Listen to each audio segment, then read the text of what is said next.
Welcome to the learning channel. Let's talk procurement. Today our episode number is 26. In this episode, we will go in detail to understand two types of the terms which are being used in the contract: express terms and implied terms. We are talking about the contract. Let's understand the definition of the contract with example, so it will give us the better understanding. Then we'll go in detail to understand about these two types of the terms.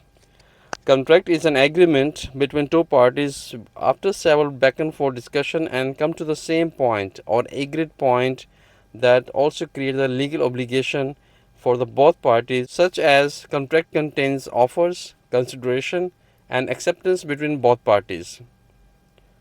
For example, company A wants to buy some product from company B which is based in another country X.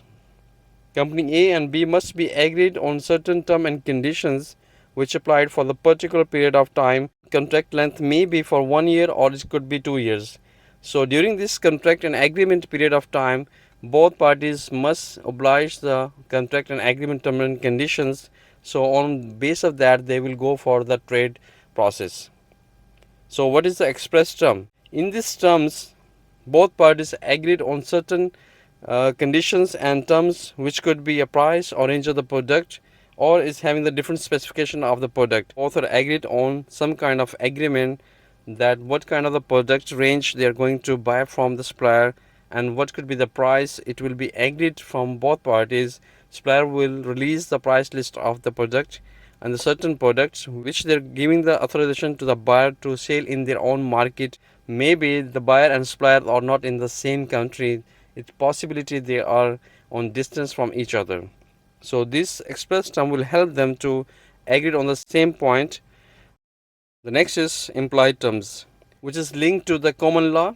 This is the type of terms which is automatically linked in the state law, and this contract should be is not necessarily mentioned in the contract, but it will be applied automatically. Let's say example regulation of the state legislation.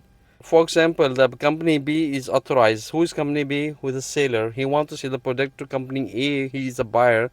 So company B must be authorized and they are legally registered in the country and origin, so they can export the product from this country, must having the legal identity in the origin, and the product must be saleable by law.